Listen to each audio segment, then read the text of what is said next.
Hello mga masters and welcome back sa ating shop dito po sa Easy Airsofts. And today mga masters, request na mga customer natin. Paano po ba gamitin ang silicone lube? Paano ang tamang paggamit ito?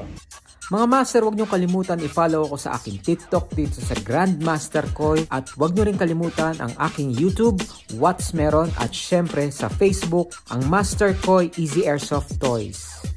So mga master, kung kayo po ay may airsoft pistol, dahil ito po ay metal mga master, suggest ko po sa inyo mga master ay bumili po kayo ng mga magagandang klaseng basahan. Katulad nito, ito yung mga microfiber cloth natin mga master, basahan na microfiber, gawa sa microfiber. Ang unit natin, ang mga airsoft po ay gawa po ito sa metal. Ang kanyang slide po ay metal and polymer body. Okay? Para hindi po mabulok agad itong metal na ito. Okay? Kailangan po natin siyang punasan ng basahan kada gamit natin ng airsoft. Kunwari, naglaro tayo, game site, mainit, pawisin tayo, pawisin ng ating kamay. Hindi mo mapapansin mga master, kunwari, nag-firing kayo, kasa, ganyan.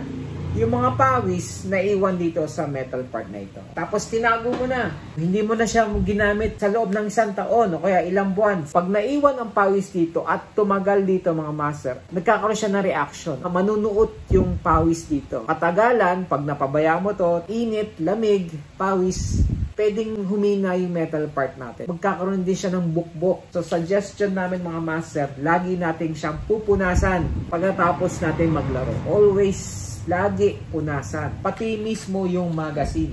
Okay? Magazine din mga master ay kailangan yung punasan. Kasi ang green gas natin may malamig. So pag sobrang lamig, nagmo-moist na to. Hindi nyo napapansin. Nagtutubig siya. So always punas. Ang tawag dito ay Weehai Kappa T-Rex na silver. Paano po ba kumalas na airsoft pistol? So kung mapapansin nyo mga master, ito may dalawang gatla ito. Yung una, yan. Ito yung slide lock din kasi natin. Dito maglalak siya sa unang gatla. At kung mapapansin nyo, meron pang isang maliit na gatla, dun mo siya itututok para makalas mo tong slide. Okay? So ganyan mga master, kasalang natin ng ganyan. Tapos itutok mo tong slide lock pin doon sa maliit na gatla. Okay? Sa kabilang side, i-push mo tong button na ito. Okay? So, check na maigi. Yan. Okay. So, yan na. Nahugot na siya. And then, tanggalin mo yung slide lock pin. Tapos ngayon, ikasa mo siya. Okay? So, ito na ngayon mga master. So, nakalas ko na ang slide and yung body. Okay? Next, gagamit ulit tayo ng basahan. Bakit? Para tanggalin ang lumang langis. Always remove yung lumang oil. Okay? Kasi ang langis mga master, syempre, hindi nyo napapansin. Nalalagyan siya ng mga alikabok. Okay? So, always remove yung lumang langis. Ganyan lang. Okay? Next, gagamit ngayon tayo ng silicone oil. So, itong oil, dito lang tayo maglalagay ng langis mga master. Dito lang kayo maglalagay ng langis dito sa loading nozzle. Okay? So, paano ba? Hatakan mo tong barrel and then spray tayo ng lube sa loob. Kaunti lang mga master. Huwag yung nalulunod. May dahilan din ko kasi kung bakit tamang langis lang ang dapat natin ilagay. Hindi rin maganda yung sobrang nalulunod. Mamaya explain ko sa inyo. Then, kung saan nagkakaskasan yung mga bakal. Yan. Okay? Then, din sa kabila. Yan. Yan. Okay? Dito na rin, punasan din to, tanggalin ng lumang langis. Spray din tayo dito sa metal part, kung saan magkakaskasan ng bakal. Basta laging, yung tamang langis lang, huwag yung nalulunod, mali po yung nalulunod. Huwag nyo gagawin yan mga master. Okay, so yan, nalinisan natin, natanggal natin yung lumang langis at naglagay tayo ng bagong oil. Balik na natin yung slide. So ito, may guide naman yan mga master. Una lagay sa likod. Okay. Tapos, kung paano mo siya kinalas, ganun din.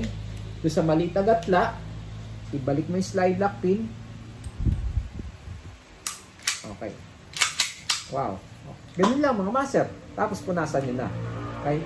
Bakit dapat tamang langis lang ilalagay nyo? Mga master kasi, pag naglagay kayo ng sobrang dami ng langis, kakalat siya sa buong slide, kakalat siya sa half-up chamber, papasok siya sa inner barrel. Okay? Tamang langis lang mga master. Para hindi na siya umabot mismo sa half-up chamber.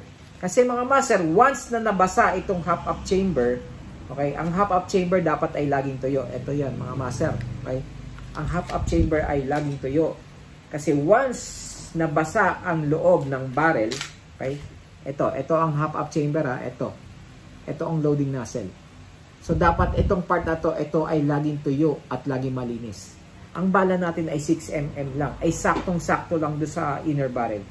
So mga master, pag kumalat ang langis pati sa inner barrel, hindi na mag-i-spin yung mga bala natin ng tama. Yun ang dahilan kung bakit tamang langis lang ang nilalagay natin. Kasi minsan may mga customer kami na dumarating dito, nalulunod yung airsoft nila sa langis. So mali po yun. Tamang langis lang. Okay?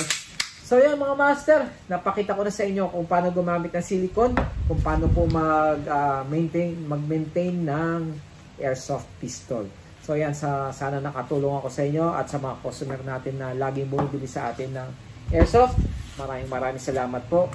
Ito na po yung inyong request kung paano po mag-maintain ng airsoft. Alright? So mga masters, mag-PM kayo sa aking page. Check nyo ang easyairsoft.com.